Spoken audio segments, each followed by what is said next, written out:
My translation of Isaac 3 is based on the critical edition as published by Sabina Chiaro. It relies on one recent manuscript conserved in Tehran, Isaiah Collection, Manuscript 5. Of the 133 folios, 111 are by Isaac, or 17 chapters. Of these, 14 had not previously been known, 1 through 13 and 16. Two others may be found in Isaac 1, 14 and 15, appearing as 22 and 40. And 17 corresponds to chapter 25 in Isaac 2. There's also a problem of chapter 10, which is, it's clearly not by Isaac and has often thought to be by Ephraim, but probably isn't by either of them, but also probably was chosen by Isaac to fit into to his needs in the flow of the text.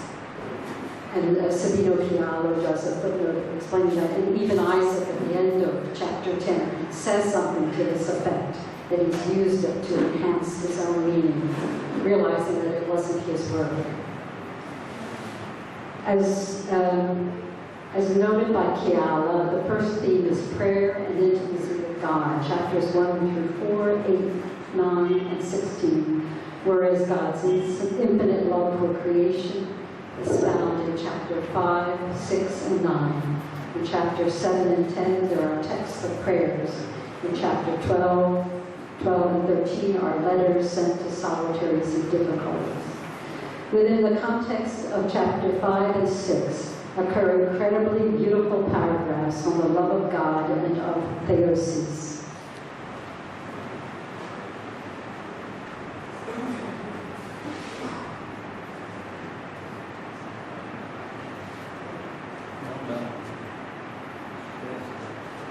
With what petition did creation receive this? With what prayer did it present for itself? And when did this arise in its heart? And what way of life did it offer in exchange for becoming God?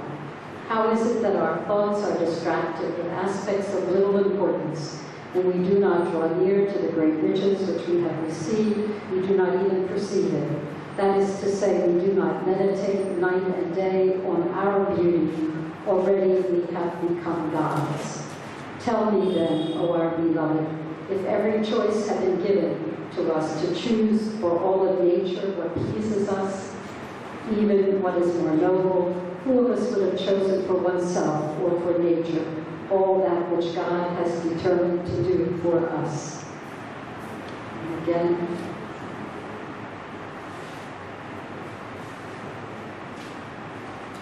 now there is yet another place above where creation has ascended. But what position could be greater than that of divinity?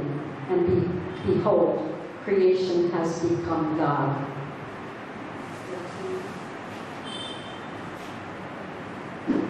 O immeasurable love of God for his work of creation, let us look at this mystery with wordless insight, so as to know that he has united creation to his essence, not because he needed to, but to draw creation to him, that it might share in his riches, so as to give it what is his, and to make known to it the eternal goodness of his nature.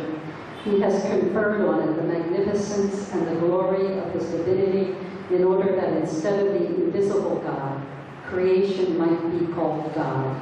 And in place of what is uncreated and above time, God crowned with the name of the Trinity, the creature and what is subject to a beginning. On the work of his creation, in honor of its sacred character, he has set the glorious name which even the mouths of the angels are not pure enough to utter. The importance in Isaac of the love of God for humanity has already been well documented. This would be from the Cathalia, what Paolo Ventiolo is working on, which he promises very soon to have the critical edition available. And why was he stretched out on the cross for the sake of sinners, handing over his sacred body to suffering on behalf of the world? I myself say that God did all of this for no other reason except to make known to the world the love that he has. His aim being that we, as a result of our increased love, resulting from an awareness of this, might be captivated by his love when he provided the occasion of this manifestation of the power of the kingdom of heaven, which consists in love by means of the death of his Son. And this has been documented of why the creation and incarnation, not out of atonement, but out of love, and that Christ died on the cross that he might renew human nature and open up for humanity an entrance into the kingdom. This has been commented on by Father Hal Scher and also by Andre Loup, who have worked on this. And Alfeo, in his book, has a very fine section on the incarnation in Isaac. But he doesn't treat at all the question of Christology. Whereas in a brief article, Alfeo discusses the traces of Theodore of Celestia in the Christology of Isaac, close to the Antiochian school of Diophytism, but not an extreme exponent of it. Like Theodore or Nestorius, rather in a more moderate wing. According to Alfeo, Isaac used Theodore's Christological terminology because it was commonly used in the Church of the East. Divinization, like the passage that we just looked at, are not found elsewhere in Isaac, except in Isaac 2. There are several passages on the incarnation, understood as the sacrifice of the Son, which was offered because of the love of God the Father for the world, which united the created world with God. And it's basically around the language of Mingling or Hultana. And in the footnote, I give the references to that in Isaac 2. Now, to give the context for this extraordinary language of Isaac, which is maybe off-putting for some people. In the Syriac tradition, already in the Odes of Solomon, there are allusions to aspects of theosis.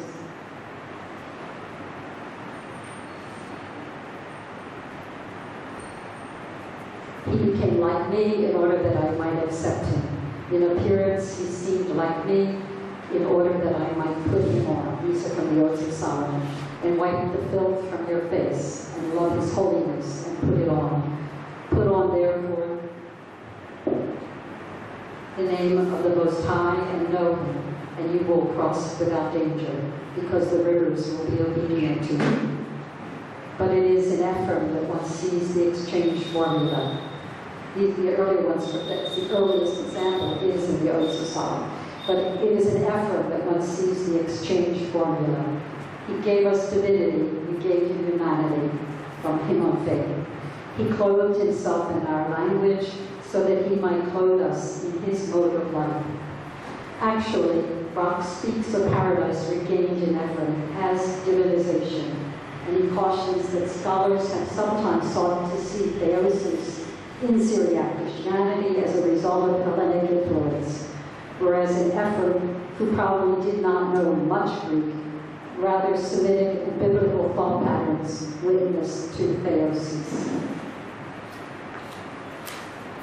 As noted by Brock, the theology of names is basic to Ephraim's thought and is very much part of his Theosis. He quotes all of Hymn on Faith 31, which illustrates the garment of names and God's descent to human language to draw humanity to God across the ontological chasm.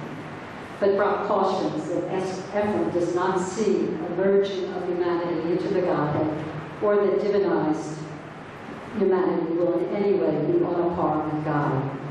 Finally, Ephraim sees church as the new paradise on earth, putting the whole discussion of theosis in an ecclesiological and sacramental context. The perfect state of paradisiacal life, restored in Jesus Christ, is made available to the whole of humanity in the church through the divinizing mysteries of baptism and the Eucharist, another note of the orthodoxy of theosis in the Syriac tradition.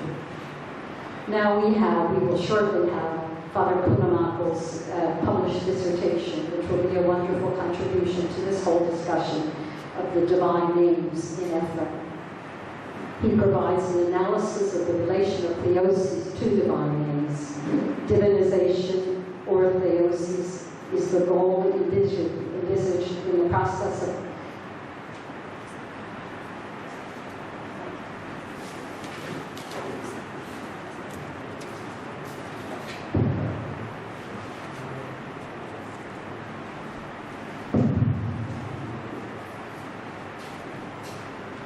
Divinization, or Theosis, is the goal envisaged in the process of divine revelation and incarnation. The glorious name of Jesus is the hidden bridge, leading humanity from death to life. The name Jesus is understood in the context of salvation history and the mystery of incarnation. By giving meaning to all other names, it remains identical with the name, with us is God. This is the mixing of God with human beings, exchanging the mantle of names. So Christ is called the garment of our glory, which restores all creation. Thus, members of the church are restored creation, whose names are mixed with Christ's, which takes us to the core of Ephraim's theology of divine names. According to Kunamakel, it was Robert Murray who initially convinced the scholarly world about the importance of divine names in Ephraim. Murray writes, "It could be said, in fact, that Ephraim has a whole implicit theology of the validity of symbols and names for divine realities, which in some respects anticipates the symbolic theology of the Iconodule Fathers' inflexible Byzantine iconographical theory." It's an incredible statement, And Father Kunamakel as well notices that nobody had really picked up on this before his monograph. To go on to, because it's basically divine names and theosis, to go on to the further context of the Macarian homilies.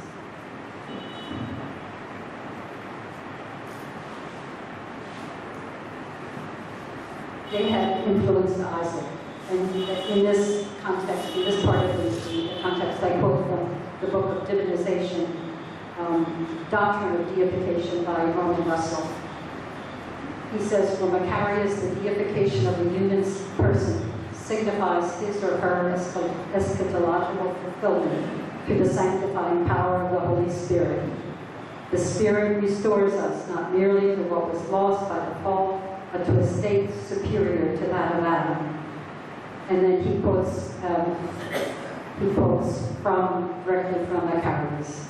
"By the power of the Spirit and the spiritual regeneration, humankind in this way comes to the measure of the first Adam and becomes greater than him, for humankind is deified." And of course, on the language of mingling and participation in the homilies, one can, with profit, look at the research of Columba Stewart, who goes through all of the mingling imagery. But he does note, interestingly, that somehow Macarius is different. He's different from his predecessors, and he's different from his contemporaries. And in an interesting article on Macarius by Golitsyn, he draws attention to the remarks of Gershom Scholem, who maintains that Macarius absorbed influence from the Hekhalot, or Jewish rabbinical texts.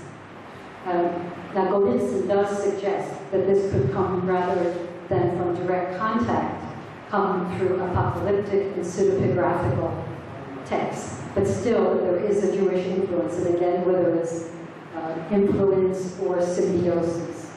But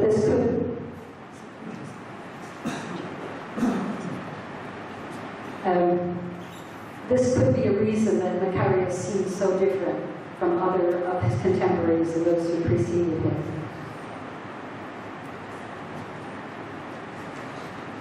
John the Solitary, someone I know a little bit more about, also influenced Isaac in various ways. In the first discourse on the dialogue with the soul, in describing the way of life of the inner person, he says that one begins to be a sharer in the mystery of God while being in communion, chaltapupa, with God by his knowledge. This may be another point of influence by Theodore Mopsuestia on John. There has been much discussion of whether or not Theodore sees salvation in terms of divinization. He tends not to discuss it, wanting to emphasize the transcendence of God. Therefore, he could never define divinization as transformation from human nature into divine. Rather, he understood it as a sharing in the divine nature through grace. And this offers a possibilities for discussion of divinization in John as well.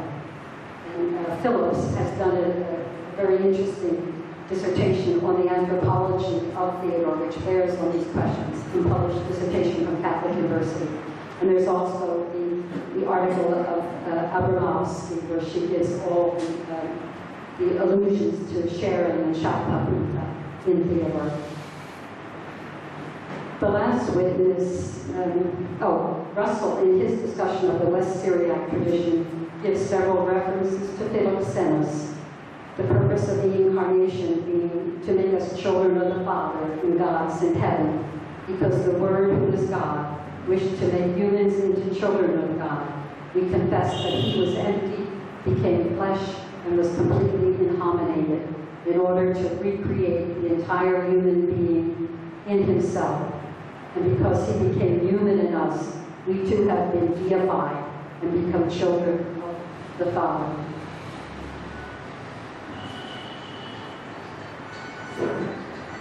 And in his appendix, Russell gives other examples from Philoxenos, and he also includes references to Theosis in Babai, Ishodial II, Sadano, and also the Book of Herodotus. So one could, with profit, look at that material. The last witness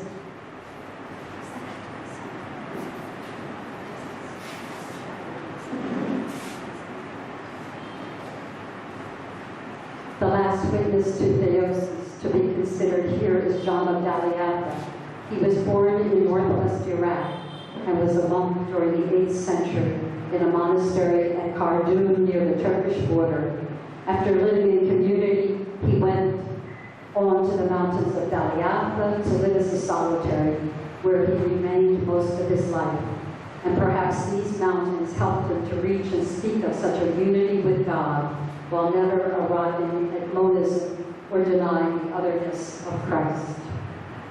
According to Bauer, John followed the intellectual path of mysticism, where knowledge led to an ecstatic vision of the glory of God, in which every distinction between the knower and the known, that is, every duality, was abolished, and the soul in its transfiguration experienced God, an approach comparable to the Indian way of Advaita. This is according to Bauer. And I give a long quote from my translation of the letters, letter 29. The transformation of human resemblance into divine resemblance is a transformation into Christ by means of grace. By grace, his likeness is its likeness. The creature in its creator sees itself as its creator. This is again from the letters. Bauer speculates that East Syrian mysticism influenced the later Islamic mysticism of Al-Hallaj. And Al-Hallaj questioned the absolute transcendence of God, in that he proclaimed his belief in a union of the human being with God beyond all duality. Like John, Al-Hallaj described how during such an experience, the mystic lost the consciousness of his own identity.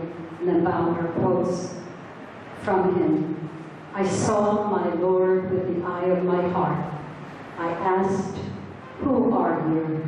He replied, 'You.'" All of these witnesses indicate that although there is an astonishing demonstration of theosis in Isaac III, it is not unique and should be seen in the context of the tradition shared by many writers of early Syriac Christianity. The third part is on the synthesis, where we go from both St. Ephrem and St. Isaac agree that divinization or theosis is connected to harmony between humanity and the natural world. Just as humanity in the image of God was lost at the fall, so through the resultant abuse of free will, harmony with the natural world was lost. And this is to quote now from an unpublished dissertation on St. Ephrem by Father Cherian. The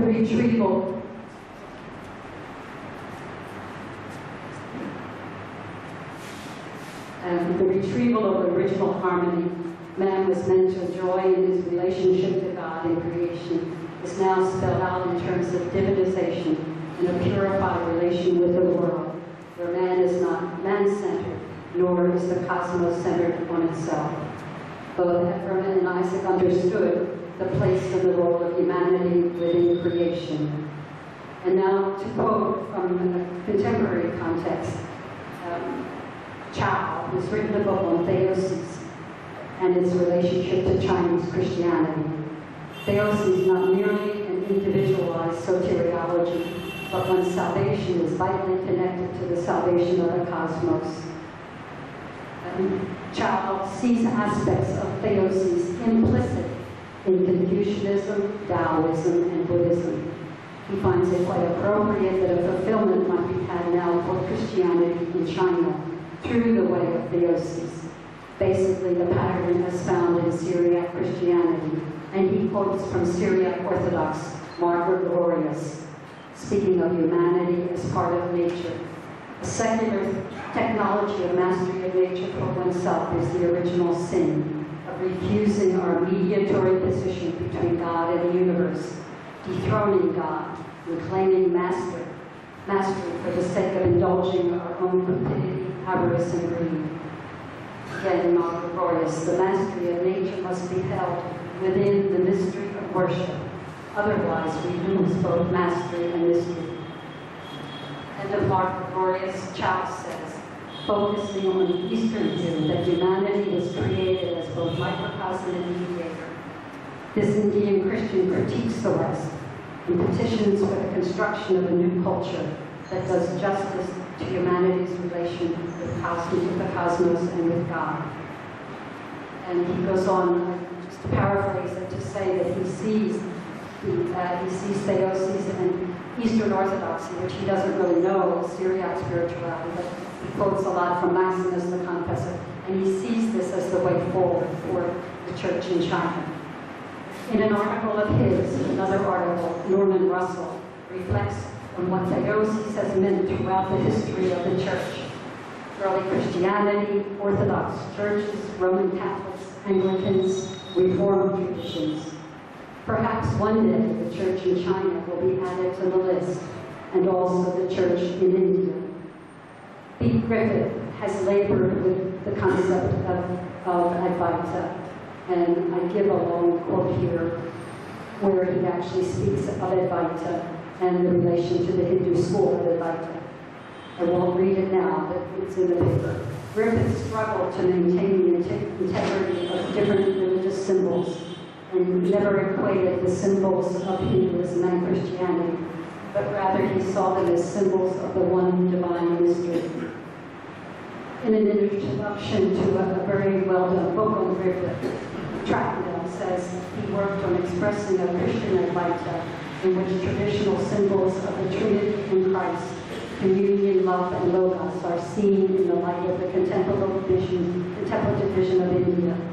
By these means, the previous symbols are revived within a new religious paradigm in which intercultural and interreligious dialogue is accepted as a powerful method for disclosing what is true.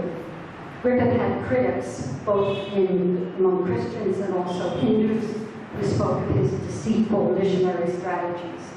But according to Tracknell, he never gave up in his integrity for a search for synthesis. And another commentator, Pandikatu, has said about Griffith that he did achieve grounded, the popular and predominant theory of Advaita, normally grounded in Shankara, affirms that there is an identity between God and the world, basically everything is God. But Griffith gives a Christian interpretation where the reality of the world and the value of relationship are stressed. And he feels that Griffith has made the synthesis. Let me just see if I can paraphrase that. In the end, I quote from a book, you'll see it, which is very good, about enculturation, Christianity and enculturation in India by Paul Collins. It's published in England. And he speaks specifically about Griffiths and about Theosis in this text.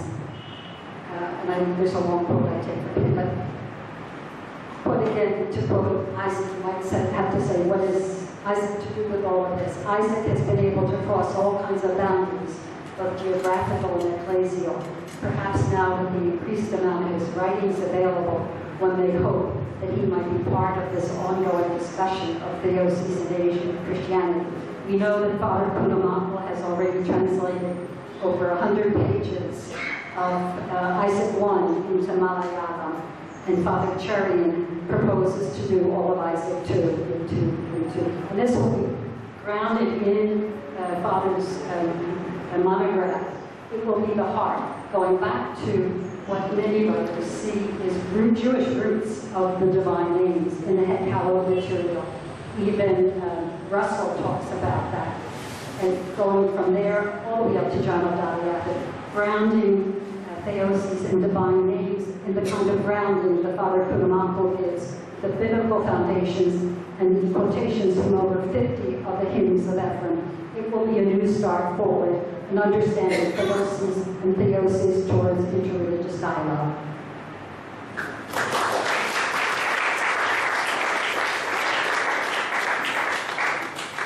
Dr. Mary, we have time for 2 short questions.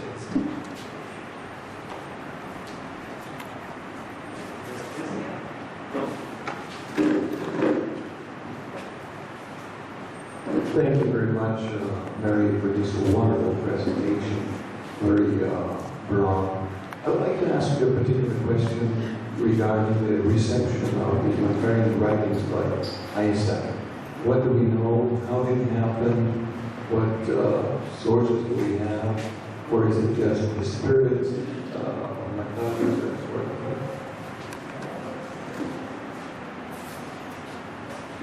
I wouldn't be able to, at the present moment, without looking into Loma Stewart's work, for example. I'm not sure of the direct, but we do know that he was an influence on Isaac. I have that from several different sources. But I don't know enough about the transmission of Macarius to respond to that. But I would consider encouraged to read not only Loma Stewart, but also Bishop Golitsyn's article on Macarius. Another question?